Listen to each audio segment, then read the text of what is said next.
좋으신 주님의 은혜와 평화가 오늘 주의 날 주님 앞에 예배하는 우리 모두 위에 함께 하기를 원합니다. 또 하나님이 사랑하시는 인류 위에도 오늘만은 평화가 함께 하기를 빕니다. 성서 시편 1편은 믿는 이가 어떤 삶을 사는 사람인가를 잘 드러냅니다. 시편 1편은 복 있는 사람은 이라고 시작합니다. 복 있는 사람은 여호와의 말씀을 즐거워하는 사람이다 라고 시작합니다. 가진 것이 많은 사람, 모든 것이 잘 되는 사람, 사람들이 부러워하는 사람이 복 있는 사람이 아니라 하나님의 말씀을 즐거워하여 그 말씀을 주야로 묵상하는 사람이로다 라고 시작합니다. 그러니까 성서가 지향하는 복 있는 사람, 또 온전한 사람은 어떤 사람인가를 시편에서 밝히고 있습니다. 그러면서 악인은 그렇지 않다라고 합니다. 하나님의 말씀을 우습게 알고 또 그 말씀을 싫어하며 그 말씀 따르는 사람조차도 싫어하는 사람들입니다. 그런 그들의 계획과 행위는 바람에 나는 겨와 같아서 그들은 하나님의 심판을 견디지 못할 것이다 라고 시편 1편은 노래합니다. 오늘 우리가 살아가는 대한민국 이전에는 조선이라는 사회가 있었지요. 유교가 국가의 근본을 이루었고 그 유교는 오랫동안 많은 사람들이 이 군자를 지향해야 할 모범으로 여겼던 사회입니다. 군자는 어떤 사람입니까? 이익보다 의를 더 중시했던 사람이고 조그만 이익보다는 불의와 타협하지 않는 사람을 군자, 그래서 의인으로 여겼던 때가 있었습니다. 또 서양에서는 기사도가 중요한 덕목이 되었던 적도 있습니다.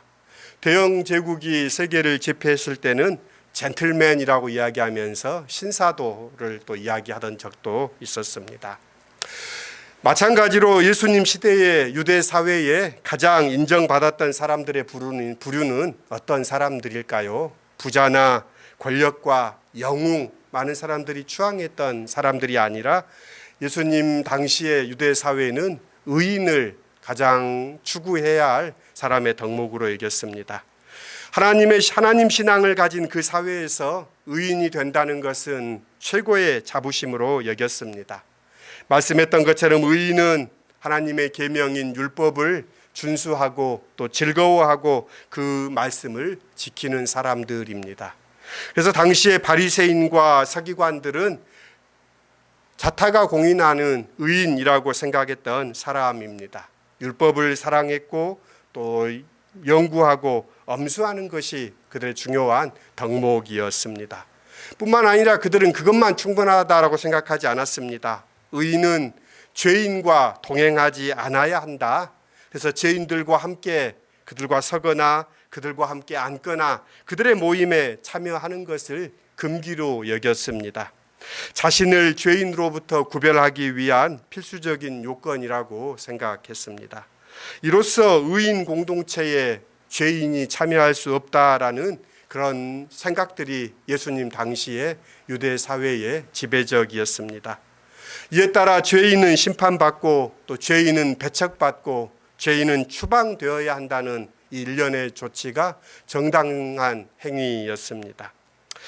그래서 세리와 죄인들은 회당 출입을 금하였습니다. 그들이 회당에 함께 한다면 회당 모임은 더 이상 거룩한 모임이 될 수 없기 때문입니다. 똑같은 이유로 세리와 죄인들이 가까이 오는 것을 용납하지 않았습니다. 예수 공동체는 그런 유대 사회의 거룩한 공동체의 자격에는 미달된 것입니다. 그런데 예수께서는 죄인으로 낙인 찍힌 이들을 거절함으로써 의인들의 기대를 저버리십니다. 예수께서는 세리와 죄인들과 말씀만 하실 뿐만 아니라 그들과 함께 식사를 같이 하셨습니다. 음식을 같이 드셨습니다. 함께 먹는다라는 의미는 완전한 포용을 의미하는 것으로 최고의 친밀감과 연대를 나타내는 표시입니다.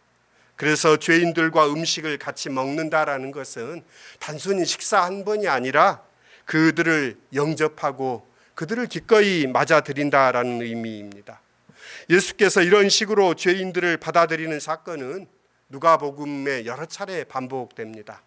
누가복음뿐만 아니라 복음서 전체에 계속 반복되는 주제이기도 합니다. 예수께서는 세리 레위가 벌인 잔치에도 참여하셨고 또 세리장인 삭개오의 집에 들어가 하루를 유숙하기도 하였습니다. 지금 성서를 읽는 우리들은 이런 예수를 불편해하지 않습니다. 그런 예수를 우리는 사랑합니다.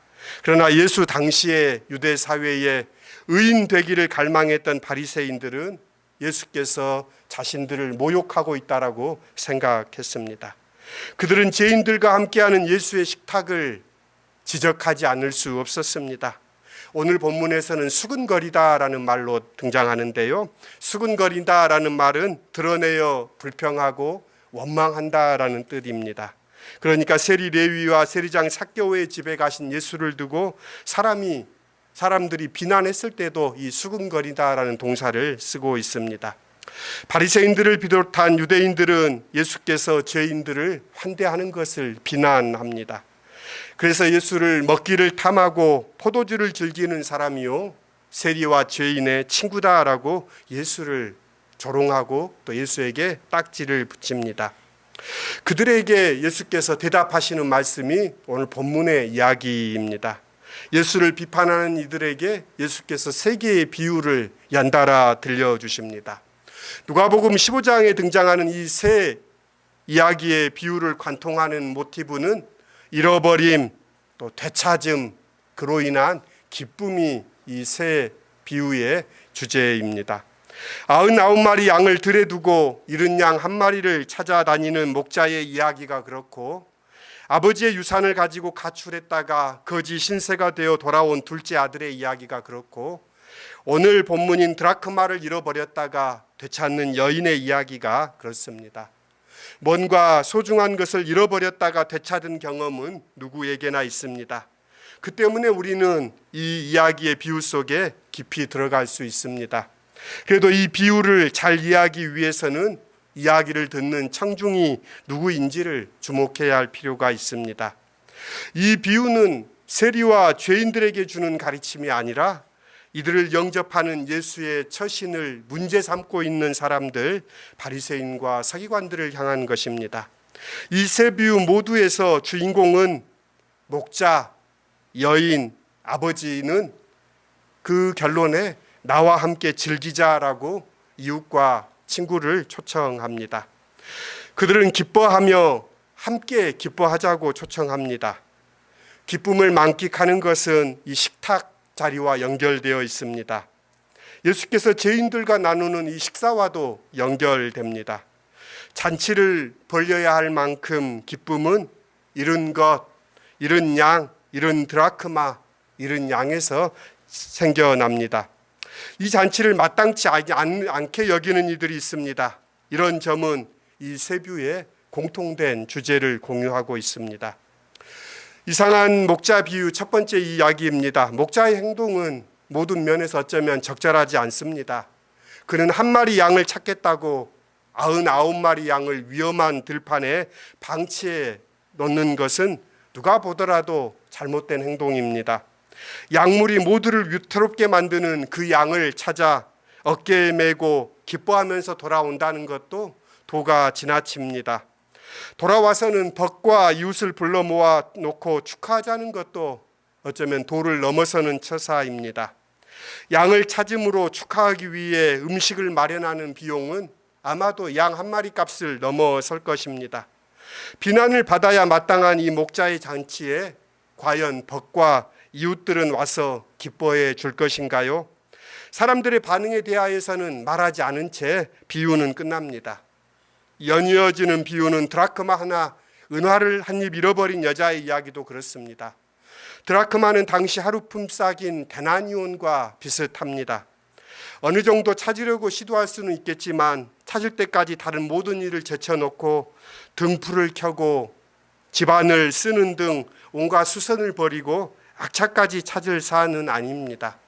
한 드라크마를 찾으려고 몇 날을 허비하고 기진하기보다는 품을 팔아 다시 벌어들이는 것이 현명합니다. 또한 애써 찾았다고 해서 그걸 떠들썩하게 이웃을 초대하여 축하하는 것도 어색해 보입니다. 축하하기에는 한 드라크마가 너무 보잘것없고 그것은 그저 잃어버렸다가 찾은 것일 뿐입니다. 잔치를 벌이기보다는 드라크마를 잃어버린 게 오히려 손실이 적을 것입니다. 그러나 그녀는 함께 기뻐하자고 사람들을 초대합니다. 함께 기뻐해 줄 수 있겠습니까? 죄인이 누구인지를 비유해서 찾자면 잃은 양 한 마리이며 한 드라크마입니다. 그런데 비유는 양이 뉘우치고 목자에게 돌아왔다고 말하지 않습니다. 드라크마는 더 말할 나위도 없습니다. 잘못을 뉘우치고 주님께 돌아오는 것이 회개라는 정의가 오늘 예수님의 비유에는 작동하지 않습니다. 적어도 누가복음은 죄인의 죄를 지적하지 않고 잘못을 반성해야 용서된다고 말하지 않습니다. 죄인이 하나님을 찾아가지 않고 하나님이 죄인을 찾아갑니다. 죄인이 자신의 잘못을 시인하고 자책하며 용서를 구하는 과정도 일체 생략되어 있습니다. 그런데도 이를 회개라고 하고 용서가 선언된다면 의인들이 보기에는 자신들을 모욕하는 일입니다. 누가복음은 뉘우치고 주님께 돌아서야 주님의 구원이 작동한다고 말하지 않습니다. 죄인의 돌이킴의 여부와는 관계없이 구원의 은혜가 주어집니다.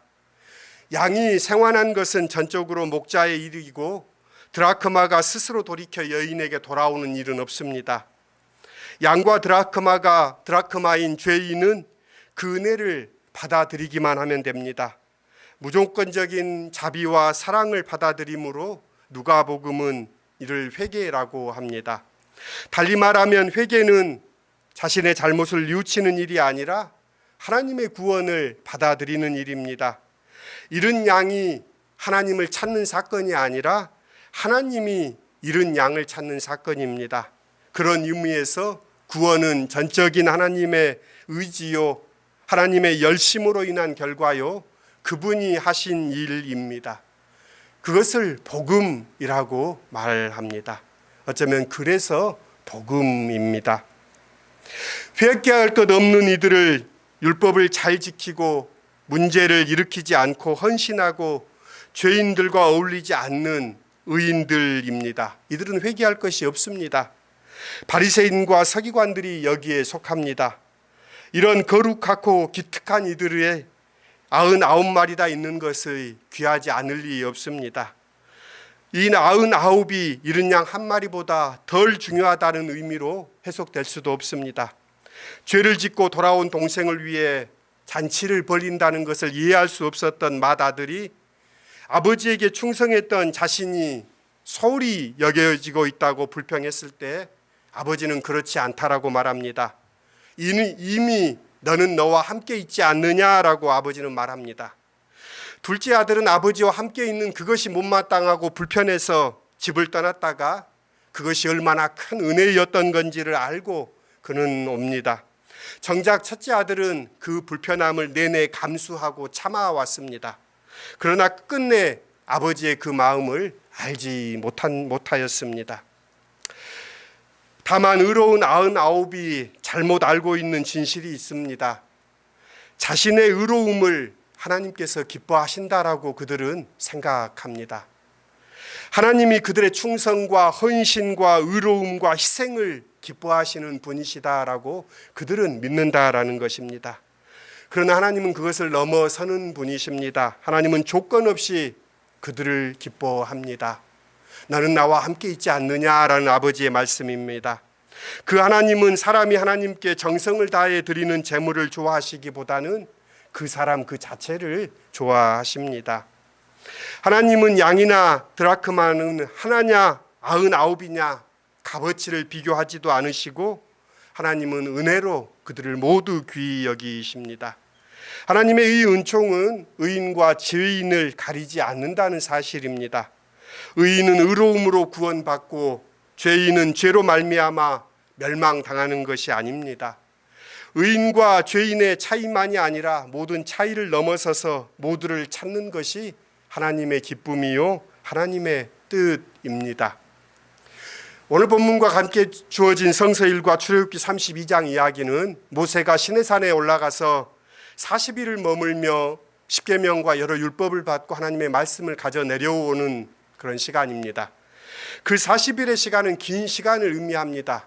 지도자의 부재는 이스라엘 백성들에게 두려움을 안겨주었습니다. 그들은 그 두려움이 의심을 일으키고 불안과 공포가 그들을 사로잡았습니다. 그때 그들은 아론을 다그쳐 자기를 인도해낸 하나님을 만들어내라고 다그칩니다. 새로운 지도자를 내보이라는 것입니다. 그럴 때 아론이 만들어낸 것이 황금 송아지였고 이스라엘 백성들이 그 송아지 앞에 기뻐 뛰며 놉니다. 그들은 그 앞에서의 모세의 부재에 대한 두려움을 몰아내고 단결을 도모했던 축제를 벌입니다. 그때 하나님께서 주신 말씀이 오늘 출애굽기 32장의 본문입니다. 십계명을 받아들인 모세에게 산을 내려가라 말합니다. 백성이 부패하였다. 그들은 목이 곧고 뻣뻣한 백성이다라고 말씀하신 하나님이 그들을 심판하고 내가 너로 새 민족을 일으키리라라고 말씀합니다. 그때 모세가 그렇게 하시면 안 됩니다라고 이야기하지요. 우리를 멸망시키려고 불러내셨습니까 하나님? 그러면서 모세의 기도 속에 하나님이 뜻을 돌이키셨다라는 것이 출애굽기의 이야기입니다. 저는 이 모세의 그 말을 듣고 하나님이 뜻을 돌이키셨을까 생각하게 됩니다. 하나님은 처음부터 어쩌면 모세의 마음을 살피는 것이라고 생각합니다. 하나님은 이미 그들을 용서하시고 오히려 그들을 이끌어내실 계획을 가지고 계십니다. 모세를 통하여서 하나님은 하나님의 일을 하십니다. 우리는 잘 압니다. 출애굽했던 이스라엘 백성들이 40년 동안 광야에서 모두 엎드려 죽었음을, 그들이 가나안 땅에 들어가지 못했음을. 하나님의 심판이 두려운 것이 아니라 인간의 어리석음, 인간의 회개가 얼마나 어려운가를 드러내는 사건이라고 생각합니다. 오늘 예수님은 말씀합니다. 이런 것을 찾을 때마다 하늘나라에서는 잔치가 벌어진다라고 말합니다. 찾는 일이 조용하고 은밀하게 마무리되는 일이 없습니다. 이런 존재를 찾았다는 기쁨이 너무나 크기 때문입니다. 그 기쁨이 너무 크기 때문에 제멋대로 이탈한 양을 전책하지 않고 돌아온 아들을 회개시키는 과정도 무시됩니다. 이 상황을 어색하게 여기고 당황하고 때로는 분노하는 이들에게조차 하나님은 같이 즐기자라고 말씀하십니다. 사람에게 어려운 것은 남의 고통은 인간은 쉽게 공감합니다. 그래서 그의 고통에 함께합니다.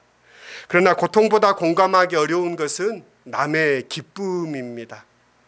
남의 기쁨에 함께 기뻐할 수 있는 것은 참 열린 마음, 주님의 그 마음에 가 닿았을 때입니다. 남들이 기뻐할 때 나는 뭐지 하는 생각이 사람 안에 은밀하게 솟아나기 때문입니다. 그래서 남의 기쁨은 내 기쁨이 되기 어렵습니다. 모든 양들과 이웃과 벗들, 식솔들에게 같이 기뻐하자는 주님의 강력한 권유를 받습니다. 같이 기뻐할 때 그 자리는 하늘나라 공동체가 되고 예수께서는 자신의 식탁에서 이를 구현하셨습니다. 그리스도인과 교회는 이 기쁨에 함께 하도록 부름을 받았습니다. 나와 함께 기뻐해 주십시오. 나와 함께 즐기자라는 그 권유를 듣는 이들이 어떻게 대답했는지를 이 비유는 함구하고 있습니다. 그 응답은 어쩌면 지금 이 말씀을 듣는 우리에게 맡겨져 있습니다. 주님은 당신의 기쁨으로 우리를 초대합니다. 나와 함께 기뻐해 주십시오. 당신의 기쁨에 함께할 사람을 주님은 찾고 계십니다. 자기를 중심에 두고 사는 사람은 그 기쁨은 참으로 낯선 감정입니다. 자기가 99마리 양떼에 속해 있다고 확신하는 사람은 잃어버린 양 한 마리를 찾는 목자의 기쁨을 알지 못합니다. 드라크마 하나쯤 그까짓 것 할 수 있는 사람은 그것을 찾는 이의 기쁨을 알지 못합니다. 집을 나간 아들을 기다리는 아버지의 마음을 헤아릴 줄 몰랐던 큰 아들은 돌아온 아들을 품에 안고 잔치를 준비하며 함께 기뻐하자라는 이 아버지의 기쁨을 알지 못합니다. 자기 밖으로 나와 본 적이 없는 사람은 어쩌면 하나님 나라의 잔치에 참여할 수 없습니다. 우리는 이 세상을 살아가면서 정말 중요한 것을 잃어버린 채 살고 있는 것은 아닙니까? 자기를 넘어서서 하나님의 마음에 접속될 때 우리는 하나님도 또 우리 자신도 이웃도 자연까지도 되찾는 기쁨을 누리게 될 것입니다. 우리의 삶은 찾는 과정입니다. 이 일련의 비유가 전해지는 메시지는 간단합니다. 바리새파 사람들, 율법 학자들처럼 가름을 근거로 삶을 살지 말고 세리와 죄인들처럼 무시당하고 천대받은 사람들을 하나님의 마음으로 대하라는 것입니다. 그들의 가치를 인정하라는 것입니다. 그렇게 할 때 우리의 마음에 신령한 기쁨이 찾아옵니다. 이 한 주간의 삶도 함께 기뻐하자라는 주님의 초대에 응하여 하나님이 만드신 이 창조의 아름다운 때에 함께 동참하며 또 곁을 같이 하는 사람들을 마음 다하여 사랑하며 살아가는 우리가 되었으면 합니다. 오늘 마음으로 읽는 글에 나태주 시인의 시를 실어 보았습니다. 사랑이 존재다라는 나태주 시인의 시인데요. 나태주 시인도 기독교인이지요. 그래서 그의 시에는 많은 그런 기독교적인 사랑의 정서가 담겨져 있습니다. 그런 이야기합니다. 세상 모든 것들을 사랑해주고 감격해주는 사람의 것이다. 그러니까 세상 모든 것은 감격하고 사랑하는 사람의 것이다 라고 이야기합니다. 마지막 절에 이야기해 주죠. 사랑해주고 감격해주면 세상 모든 것들이 우리의 것이 된다. 사랑이 존재를 있게 한다. 사랑이 존재고 존재가 바로 사랑이다. 예수님이 그런 분이셨지요. 예수님 존재 자체가 사랑이셨고 또 사랑이 그분 안에 머무를 때 그분은 세상의 모든 것들을 받아 안으시고 함께 즐거워하자, 함께 기뻐하자, 하나님 나라의 잔치에 기꺼이 초대하셨던 주님을 바라봅니다. 이 한 주간도 주님과 동행하는 우리 모두가 될 수 있기를 기원합니다. 주신 말씀 안에서 함께 같이 기도하십시다. 스스로 의인으로 여기는 사람이 범하는 어리석음을 범하지 않도록 우리를 깨우쳐 주십시오. 헛된 우월의식, 헛된 열등감에 사로잡혀 사는 것이 아니라 하나님의 사랑받는 자로 이 세상 속에 살게 하여 주십시오. 세리와 죄인으로 불결한 오물처럼 취급했던 이들을 기꺼이 주님은 당신의 식탁에 초대하여 함께 즐거워합니다. 주님의 식탁에 누군들 앉을 수 없는 사람이 있겠습니까? 우리를 그 식탁에 불러주시니 감사합니다. 이 한 주간도 주님과 함께 기뻐하며 주님과 함께 즐거워하는 우리 시온의 모든 지체들의 삶이 될 수 있도록 이끌어 주십시오. 우리의 동행이 되신 주님 감사합니다. 예수님의 이름으로 기도드립니다. 아멘.